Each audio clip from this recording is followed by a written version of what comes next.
हमारा last topic है, third application पढ़ेंगे अपन गाउस के नियम का आज, है ना। तीसरा एप्लीकेशन पढ़ेंगे। हमने दो कंप्लीट कर लिए हैं। थर्ड वाला जो क्या है, उसका नाम है एक समान रूप से आवेशित पतले खोखले गोले के कारण विद्युत क्षेत्र। ठीक है, आपकी बार क्या है कि एक ना खोखला गोला है, ठीक है, होलो स्फीयर है, खोखला गोला है, ठीक है, या खोखला गोला है ना, हिंदी में खोखला गोला, ठीक है। और ये एक समान रूप से आवेशित है, यूनिफॉर्मली डिस्ट्रीब्यूटेड चार्जेस के अंदर, है ना, यूनिफॉर्मली डिस्ट्रीब्यूटेड चार्जेस के अंदर। तो आप हम लोगों को गोलीय कोश भी बोलते हैं, इसको बोलते हैं गोलीय कोश, है ना, इसको बोलते हैं गोलीय कोश। गोलीय कोश भी नाम है इसका, या फिर स्फेरिकल शेल, गोलीय कोश भी बोलते हैं इसको, या फिर स्फेरिकल शेल। इसके लिए हमें क्या निकालना है, इसकी वजह से इस पे एक समान रूप से आवेशित चार्ज है, इस पे यूनिफॉर्म चार्ज डिस्ट्रीब्यूशन है, डिस्ट्रीब्यूट है। तो उसकी वजह से हमें इलेक्ट्रिकल इंटेंसिटी फाइंड करनी है, विद्युत क्षेत्र की तीव्रता हमें निकालनी है। मैंने कल 2-3 न्यूमेरिकल दिए थे, तुम्हें सोल्व करने थे, वो तुम लोगों ने कर लिए होंगे, मुझे पता है, नहीं करोगे तब भी क्या कर सकते हैं। और दूसरी बात ये है कि संडे तक सबका काम कंप्लीट हो जाना चाहिए चैप्टर नंबर 1 का, वरना मैं घर पे फोन लगवा दूंगा तुम्हारे साथ, ठीक है ना। सबकी कॉपी चाहिए मेरे को पीडीएफ फाइल में, फॉर्मेट में, पीडीएफ बना कर सेंड करोगे सबके, यहाँ काम कंप्लीट है हमारा। नेक्स्ट तो हम बात करते हैं गोलीय कोश की, ठीक है। ये खोखला गोला है अपने पास इस तरह से, ये गोला अपने पास, ठीक। अब ये जो गोला है ना, इस गोले पे क्या है, यूनिफॉर्म चार्ज डिस्ट्रीब्यूट है, मतलब इस पे चार्ज इस तरह से डिस्ट्रीब्यूट किए हुए हैं, प्लस प्लस प्लस प्लस इस तरह से, ठीक है, ये है। और अब ये है कि इसकी रेडियस अपन कैपिटल आर मान लेते हैं, इसका केंद्र ओ है, इसका सेंटर ओ है, इसकी त्रिज्या कैपिटल आर अपन ने मान ली है, इसकी त्रिज्या कैपिटल आर है, ठीक है। अब आप लोगों को पता है कि हम क्या करते हुए आ रहे हैं, हम लोग हमेशा की तरह इस बार भी क्या करेंगे, गाउसियन सरफेस बनाएंगे, गाउसियन पृष्ठ बनाएंगे, ठीक है। हम क्या करेंगे, गाउसियन सरफेस बनाएंगे, गाउसियन पृष्ठ बनाएंगे। ऐसा क्यों करेंगे, उससे क्या होगा, उससे ये होगा कि ना अंदर की तरफ और बाहर की तरफ हम क्या करेंगे, मतलब इसको कवर करेंगे, क्लोज्ड बनाएंगे पर इसको, ठीक है, बंद पृष्ठ बनाएंगे पर इस तरह से। तो एक अपन एक बाहर बना देंगे गाउसियन पृष्ठ, और एक अंदर बना देंगे। आप समझ रहे हो ना, खोखला गोला है, इसलिए एक तो अंदर भी खोखला होगा, बाहर भी जगह खाली है, तो एक बाहर बना दिया, एक अंदर बना दिया, ठीक है। वो किस लिए करेंगे, क्योंकि हम क्या करेंगे कि जो इलेक्ट्रिक फील्ड ना हम कहाँ कहाँ निकालेंगे, गोले के बाहर भी निकालेंगे, गोले की सरफेस पे भी निकालेंगे, गोले के केंद्र पे भी निकालेंगे, गोले के अंदर भी निकालेंगे। तो अपन 3 या 4 जगह पे क्या करेंगे, अलग अलग जगह पे विद्युत क्षेत्र निकालेंगे। अगर बाहर निकालना है तो इसको मानना पड़ेगा आपको, ये सरफेस होनी चाहिए, यानी कि इसके अंदर आ जाएगा वो, यानी कि गोले के बाहर हो गया। सरफेस पे निकालनी है तब भी ये काम आ रही है, इसके अंदर निकालना है तो ये काम आ रही है ना। तो डिपेंड करता है कि आप कौन सी ले रहे हो सरफेस पे, ये यहाँ पे ले रहे हो, ये यहाँ मतलब गोले के बाहर ले रहे हो, या गोले की सरफेस पे ले रहे हो, या इसके अंदर ले रहे हो, गोले के केंद्र पे ले रहे हो, कहाँ पे आपको विद्युत क्षेत्र निकालना है उसके ऊपर डिपेंड करेगा ये, ठीक है। ये बात याद रखने वाली बात है यहाँ, ठीक है। तो सिंपल सा कॉन्सेप्ट, इसकी त्रिज्या अपन ने आर बना ली है। तो मैंने क्या करा, हम क्या करते हैं, जो गॉसियन सरफेस बनाते हैं, जो गाउसी पृष्ठ बनाते हैं, उस पृष्ठ पे कहीं एक अल्पांश कट कर लेते हैं। ये आप लोगों को पता है, मैंने यहाँ पे एक अल्पांश कट कर लिया है, एक छोटा सा एलिमेंट कट कर लिया, ठीक है, छोटा सा एलिमेंट कट कर लिया, उसको बोलते हैं अपन डीएस। ये बोलते हैं अपन ई डॉट डीएस कोष्ठक के लिए, तो बोल दिया मैंने डीएस कट कर लिया, मैंने छोटा सा पार्ट एक कट कर लिया इसके अंदर से, ठीक है। जहां पे अपन ने क्या करा, एक पॉइंट नाम दे दिया पी, ठीक है, इस पे नाम दे दिया पॉइंट पी, ठीक। आप लोगों को पता है कि इधर जब जो हमारा पॉइंट हमने कट किया है, वहीं पे जो डिस्टेंस होती है सेंटर से, वो क्या होती है, ये दूरी होती है स्मॉल आर। ये आप लोगों को पता होगा, ये दूरी अपन कितनी लेते हैं, डिस्टेंस वाली स्मॉल आर, ये लेते हैं ना स्मॉल आर। कहाँ की दूरी है, उस पी पॉइंट से ओ की डिस्टेंस है स्मॉल आर, ठीक है। तो हमारा इलेक्ट्रिक फील्ड कहाँ होता है, इलेक्ट्रिक फील्ड हमारा इस दिशा में होता है, इधर इलेक्ट्रिक फील्ड होता है, यहाँ दिशा होती है ईटा कैप इसकी, और यही सरफेस होता है, ठीक है। इधर भी सरफेस होता है, इधर ही विद्युत दिशा होती है 3D के लिए। आप मान सकते हो इस तरह से बाहर निकलती है, तो विद्युत क्षेत्र भी बाहर निकल रहा है इस तरह से।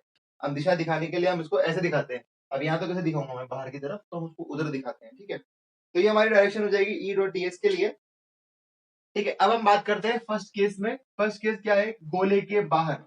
मैंने क्या कहा था आपसे, 3 जगह निकालना है आपको, तो पहले हम लेंगे गोले के बाहर। गोले के बाहर, गोले के बाहर आप देखो कहाँ आएगा, गोले के बाहर outside the sphere, outside the sphere यानी गोले के बाहर। गोले के बाहर कहाँ होगा, ये वाला पॉइंट, ये जस्ट यहाँ से यहाँ तक का जो एरिया होगा वो गोले के बाहर का होगा। तो जो गोले के बाहर होगा, अच्छा आप ये बताओ गोले के बाहर होगा जो स्मॉल आर होगी वो बड़ी होगी कैपिटल आर से। देखो आप, गोले के बाहर क्या होगा, ये वाली दूरी बड़ी होगी ना त्रिज्या से, रेडियस तो छोटी होगी लेकिन आर बड़ा होगा गोले के बाहर पॉइंट है, इसलिए हमारा जो पॉइंट है कहाँ है, गोले के बाहर है, इसलिए क्या होगी, ये बड़ी होगी। ठीक है, अब यानी कि ये केस बनेगा अपने पास R is greater than R. ठीक है, तो हम लोग जानते हैं कि जो फाई होता है वो ई डॉट डी एस के, E D S cos theta के बराबर होता है एस सरफेस के लिए, ये हम जानते हैं। लेकिन हमारा डीएस और ई तो एक ही दिशा में है, दोनों एक ही डायरेक्शन में, तो थीटा कितना हो जाएगा, 0, और थीटा 0 जाएगा तो कोस 0 कितना होता है, 1। ये आपको अच्छे से पता है, तो हम क्या लिख सकते हैं, phi equal to E dot E DS हो जाएगा, मतलब कोस थीटा हो जाएगा वहां से। ठीक है, डीएस का मान आपको निकालना है, तो क्या आप लोग बताओगे सरफेस एरिया कितना होता है स्फीयर का, गोले का क्षेत्रफल कितना होता है, याद हो आपको तो 4 पाई, शाबाश, 4 पाई आर स्क्वायर कितना होता है, 4 पाई आर स्क्वायर। ठीक है, हम लोगों ने आता है लिख लिया, इक्वेशन नंबर फर्स्ट हमने दे दी। हम लोग गॉस लॉ जानते हैं ना, गॉस लॉ क्या होता है, गॉस का नियम क्या होता है, phi equal to Q upon epsilon naught, हम लोगों ने पढ़ा है, बहुत बार ये काम आ रहा है, हम लोग गॉस के लॉ का यूज कर रहे हैं, इसलिए गॉस का नियम का उपयोग करेंगे। समीकरण 1 और 2 में दोनों जगह फाई आ रहा नहीं आ रहा, बिल्कुल आ रहा है, दोनों जगह फाई आ रहा है, तो क्या हो जाएगा, ई एल एच एस बराबर आर एच एस कर देंगे, ये equal to Q upon epsilon naught हो जाएगा। ठीक है, तो यहां से इलेक्ट्रिक फील्ड कितना जाएगा, यहां से आपको दिख रहा होगा इलेक्ट्रिक फील्ड आ जाएगा 1/4 pi epsilon naught Q upon R square. यही आपके लिए उसके मतलब गोले के लिए बाहर की तरफ विद्युत क्षेत्र की तीव्रता है, आप चाहो तो दिशा भी लिख सकते हो, एन केप या ईटा केप जो भी मैंने लिखा है वो बाहर आ जाएगा। तो आपको याद रखना है, अगर आपसे बोले आउटसाइड, आउट की बात करेगा तो आउट के लिए क्या जाएगा, के क्यू अपॉन आर स्क्वायर, और आर क्या दूरी है, आर वो सेंटर से उस पॉइंट पी की दूरी है, डिस्टेंस है जहां पे वो पॉइंट पी रखा हुआ है, तो ये आपको यहाँ पे आउट के लिए लिखना है। वही सेम कॉन्सेप्ट है जो अपन लिखते हैं हमारे के क्यू अपॉन आर स्क्वायर, बस यहाँ पे दूरी याद रखना आप, ये वाली होगी, तो वही आर स्क्वायर के इनवर्सली प्रोपोर्शनल हो जाएगा ये। ठीक है, नेक्स्ट, तो ये याद रखना है आप, इसका मतलब ये निकला यहाँ से कि जो बाहर की तरफ जो वो है इलेक्ट्रिक फील्ड है, वो बिंदु आवेश की वजह से जो इलेक्ट्रिक फील्ड है उसके बराबर आ रहा है, ये पॉइंट चार्ज की वजह से आया था ना के क्यू ऊपर आर स्क्वायर, उसके बराबर आ रहा है। ठीक है, सेकंड केस में बोलो गोले की सरफेस पे, अब ये पॉइंट उठ के कहाँ आ गया, धीरे धीरे धीरे धीरे इस सरफेस पे आ गया, यहाँ पे है ना, इस सरफेस पे आ गया, इस जगह यहाँ पे आ चुका है अभी। अब सरफेस पे आ गया तो क्या त्रिज्या आर के बराबर होगी नहीं होगी, बताओ, सतह पे सरफेस पे गोले की, बताओ, यहां से उठ करके यहाँ पे आ गया, तो अब आर बराबर आर हुआ नहीं हुआ, हो गया, तो आर इक्वल टू आर हो गया। तो कुछ नहीं करना, सरफेस लिखने के लिए, सरफेस यानी सतह पे लिखने के लिए जो आपका आंसर आया है ये वाला 1/4 पाई एप्सिलॉन नोड और क्यू बराबर कैपिटल आर स्क्वायर, सिंपल। आई बात समझ में, कुछ नहीं करना आपको, बस जो आंसर आया उसमें आर की जगह कैपिटल आर पुट कर देंगे, तो कहाँ जाएगा इस बार वो पॉइंट सरफेस पर जाएगा, तो ये हमारा दूसरा आंसर आ गया। किसका,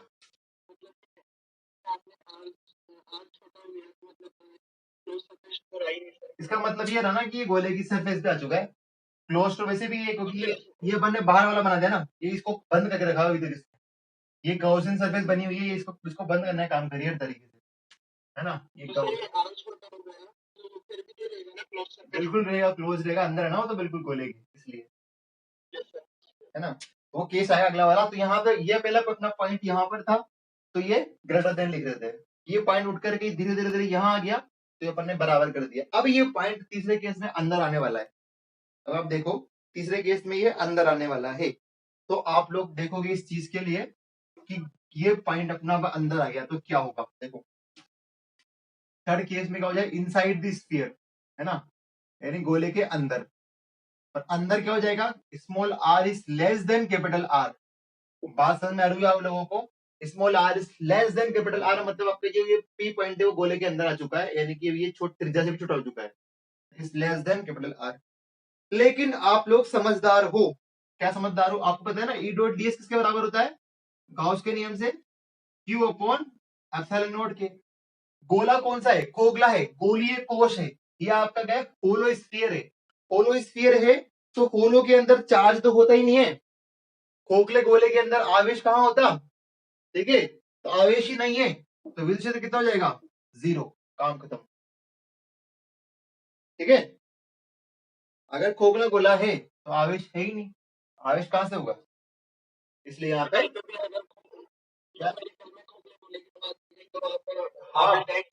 जीरो कर सकते हैं अगर खोखला गोला बोलेगा, ठीक है, लेकिन अपन दूसरे के लिए भी करेंगे डेरिवेशन। ठीक है, तो ध्यान रखना है आपको। अब आपसे पूछा जाए कि इस जो 3 केस आपने पढ़े ना, इन 3 केस में इलेक्ट्रिक फील्ड और रेडियस के बीच में ग्राफ बनाओ, त्रिज्या मतलब दूरी और विद्युत क्षेत्र के बीच में ग्राफ बनाओ। आप तो कैसे बनाओगे, तो आप देखो इधर मैंने एक ग्राफ बना रहा हूं मैं, है ना, आप ध्यान रखना, समझना इसको। इस तरह से मैंने ये ग्राफ बनाया, इसको समझने की कोशिश करना।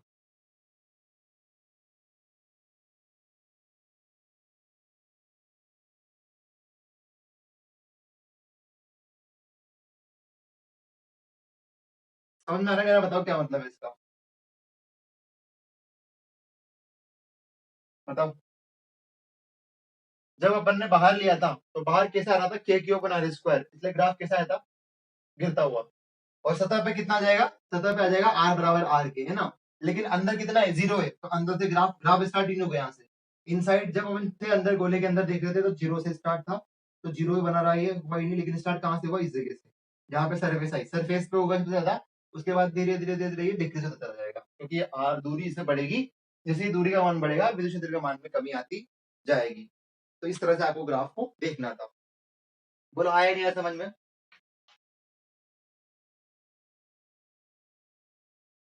ग्राफ देखो।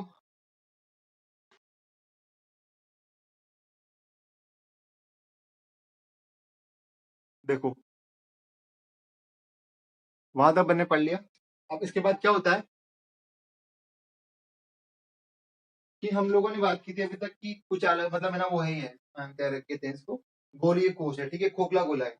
लेकिन अगर गोला खोखला नहीं हो, ठीक है, अगर गोला खोखला नहीं हो, गोला अगर किस्म हो ठोस हो, ठीक मैंने बोला गोला ठोस हो अगर, तो क्या कंडीशन होगी, ठोस को बोलते हैं इंग्लिश में, होलो के बाद एक और होता है ना, चार्ज स्फेरिकल शेल हो गया।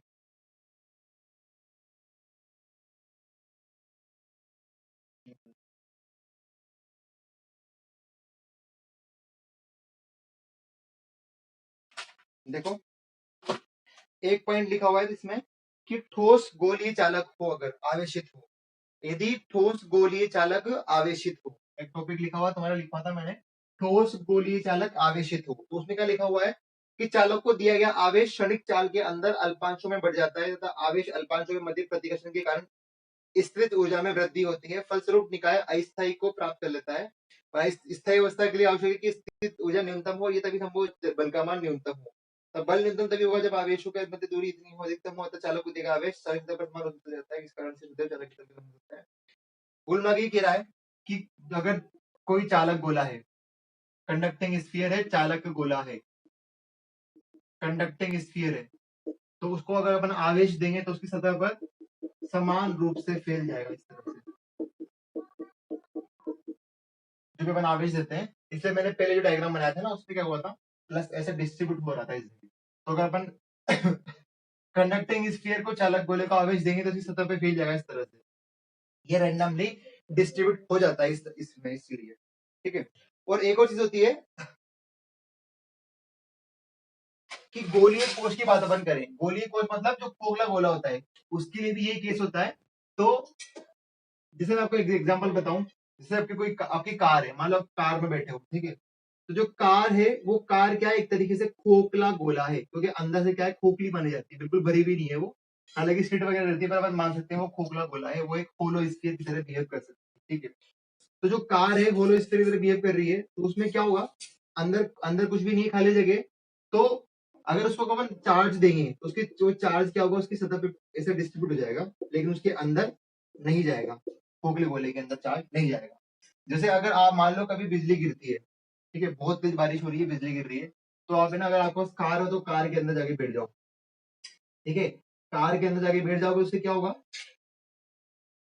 कार बनने की कोशिश कर रहा हूँ, पर उससे क्या होगा, कि बिजली गिरेगी तो सही, लेकिन अंदर तक नहीं पहुंच पाएगी।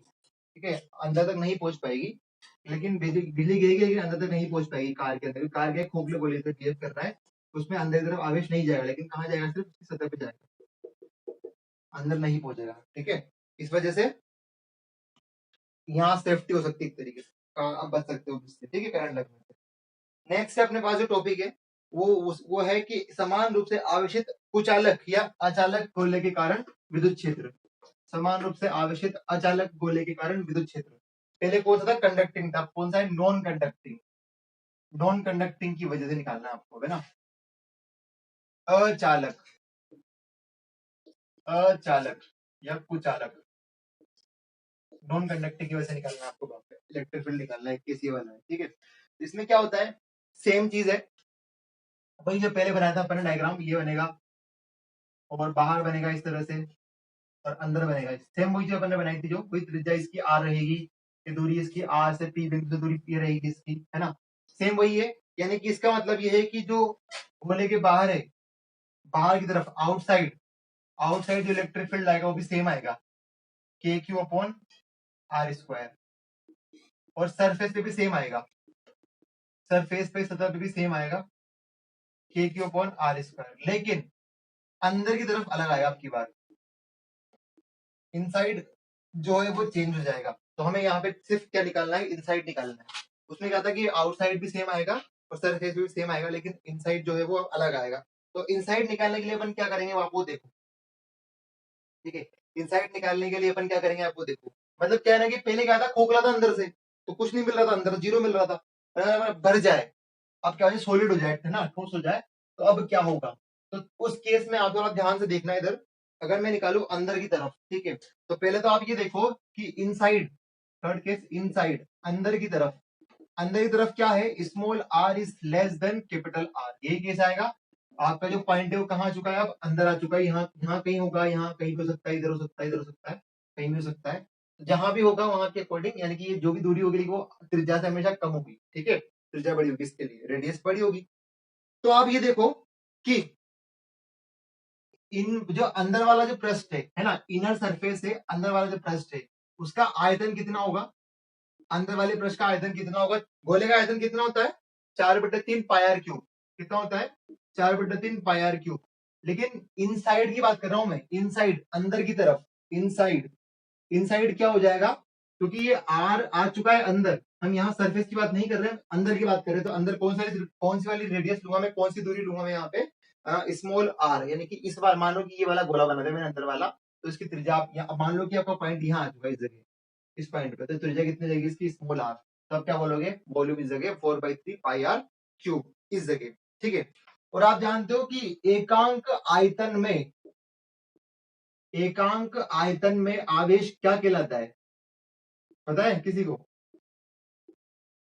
The charge in per unit volume, रो, है ना, क्या कहलाता है, रो। ठीक, ये रो कहलाता है। तो आप ये देखो, आप इस जगह, तो अंदर की सरफेस पे, इस अंदर की सरफेस पे कितना आवेश बनेगा उसको अपन बोलेंगे क्यू डैश, क्योंकि क्यू तो कौन सा है, जो बाहर की तरफ जो हमने दिया है ना, लेकिन अंदर अब आने की वजह से कितना आवेश बनेगा वो निकलेगा क्यू डैश। और क्यू डैश किसके बराबर होता है, रो इंटू वी के, क्योंकि हम लोग जानते हैं ना रो बराबर क्या होता है, क्यू बाई वी। तो यहां से क्यू कितना जाएगा, रो वी। ठीक है, इसलिए क्या लिखेंगे, लेकिन इस बार कौन सा वाला आएगा, ये बोले कि अंदर की वजह से क्या इफेक्ट इफेक्ट आया उसमें, वो देखना है हम लोगों को। ठीक है, क्यू डैश के लिए लिख दिया मैंने। ठीक, लेकिन आप जानते हो रो का मान कितना होता है, Q upon 4/3 pi R cube. कितना होता है रो का मान, 4/3 पाई आर क्यूब। क्योंकि इसके खुद के लिए, इस पर्टिकुलर गोले के लिए का भी तो रो होगा ना, वो कितना होगा, आवेश बटे आयतन। और आयतन कितना होगा इसका, 4/3 pi are capital R cube. क्योंकि इस गोले की त्रिज्या कैपिटल आर है, इस गोले के लिए रो का इसका मान ये होगा 4/3 पाई आर क्यूब, इस वाले फॉर्मेट में होगा।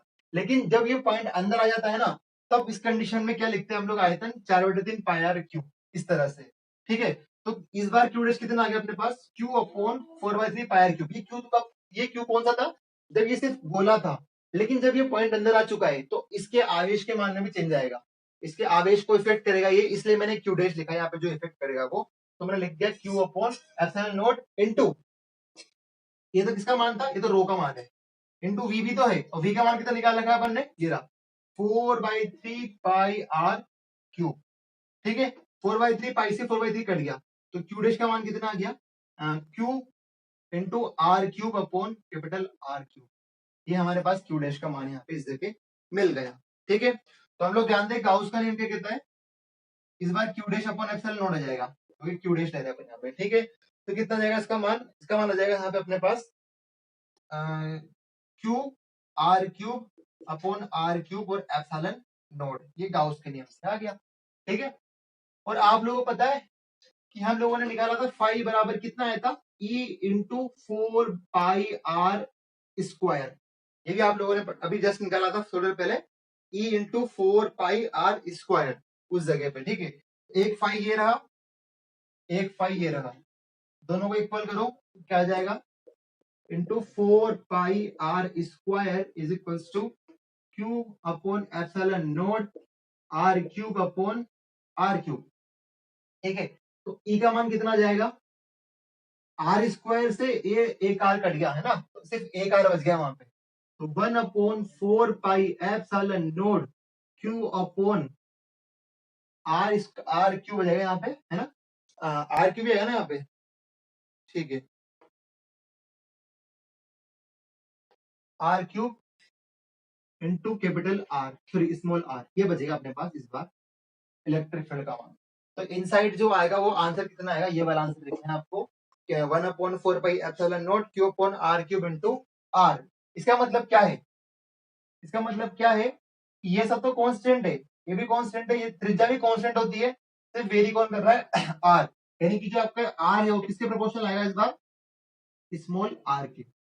देखो आप ध्यान से, ये सब तो कांस्टेंट हो गए ना, तो इस बार ई किसके प्रोपोर्शनल आ गया, कैपिटल आर के, यानी कि इस बार इनसाइड अंदर की तरफ जो इलेक्ट्रिक फील्ड है वो जीरो नहीं हो रहा है, वो दूरी पे डिपेंड कर रहा है, दूरी जितनी ज्यादा होगी इलेक्ट्रिक फील्ड उतना ज्यादा होगा, उस अंदर की तरफ की बात कर रहा हूं मैं, ठीक है, यहाँ पे याद रखना। तो एक चीज आप देखो, यहां मुझे मिल गया इनसाइड के लिए पॉइंट, अगर मैं बोलूं सेंटर पे, केंद्र पे निकालना हो आपको, अगर सेंटर पे निकालना हो, तो सेंटर पे इलेक्ट्रिक फील्ड कितना आएगा, कोई बताएगा मुझे, सेंटर पे इलेक्ट्रिक फील्ड कितना आएगा, बताओ, सेंटर पे इस केंद्र पे इलेक्ट्रिक फील्ड कितना आएगा,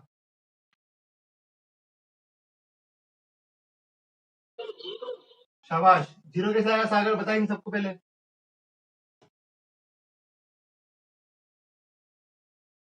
सागर क्या, आर बराबर, हाँ बिल्कुल वेरी गुड, क्योंकि आपका पॉइंट पहले कहां था, इस पॉइंट पे था, फिर यहाँ सरफेस पे आया, फिर यहाँ आ गया, अब वो कहाँ आ चुका है, अब वो सेंटर पे आ चुका है, जब सेंटर पे आ चुका है तो आर तो बराबर जीरो हो गया ना, आर जो दूरी थी आर वो क्या थी, इस सेंटर से इस पी की दूरी आर थी, लेकिन ये पी उठ करके इस सेंटर पे आ गया, तो आर तो जीरो हो गया, और आर बराबर जीरो रखो आप इस जगह, तो इलेक्ट्रिक फील्ड कितना हो जाएगा, जीरो, तो सेंटर पे इलेक्ट्रिक फील्ड कितना आ गया इस बार, जीरो। तो इस तरह से आपको ध्यान रखना है। अब मैं आपसे पूछूं इसका ग्राफ कैसे बनेगा, इससे मैं आपसे पूछूं, एग्जाम में याद रखना कि डेरिवेशन करो तो ग्राफ जरूर बना के आना पेपर में, है ना, आर और ये इलेक्ट्रिक फील्ड, आप देखो ध्यान से, ये जीरो है, ठीक है। अब अब की बार सेंटर पे जीरो है, तो ये जीरो से स्टार्ट करेंगे, लेकिन अंदर की तरफ जो इलेक्ट्रिक फील्ड है वो आर के समानुपाती है, आर के डायरेक्टली प्रोपोर्शनल है, और डायरेक्टली प्रोपोर्शनल के लिए अपन कैसे ग्राफ बनाते हैं, ऐसा, जानते हैं अभी सभी, है ना, जब समानुपाती होता है तो कैसे ग्राफ बनता है, ऐसा बनता है, लेकिन ये कहां पे आ गया, अधिकतम मान कहां मिलेगा हमें, सरफेस पे मिलेगा, मैक्सिमम वैल्यू कहां मिलती है, सरफेस पे, आर बराबर आर पे, ठीक है। और उसके बाद फिर क्या होगा, वापस से बाहर आ जाएगा, और बाहर कितना आया था, विद्युत समानुपाती गिरता हुआ इस तरह से, तो ये तो कितना आ गया, आर समानुपाती ई समानुपाती आर, और ये कितना आ गया, आर बराबर आर, यानी कि सरफेस आ गया यहाँ पे ना, 1/r², कैपिटल आर स्क्वायर, यहाँ पे कितना आ गया, स्मॉल आर स्क्वायर, तो ये तो आउटसाइड वाला आ गया, ये सरफेस वाला आ गया, और ये इनसाइड आ गया, और ये सेंटर आ गया, अगर अब आया नहीं है समझ में ग्राफ, आ गया ना? ऐसे करते थे, याद है? ठीक है, आउटसाइड, सरफेस, इनसाइड और जीरो। ठीक है, यहाँ तक किसी को तकलीफ है क्या, बताओ? किसी को कुछ समझ में नहीं आई है तो बता दो, क्योंकि ये क्या है, पहली बार पढ़ते हैं ना तो दिक्कत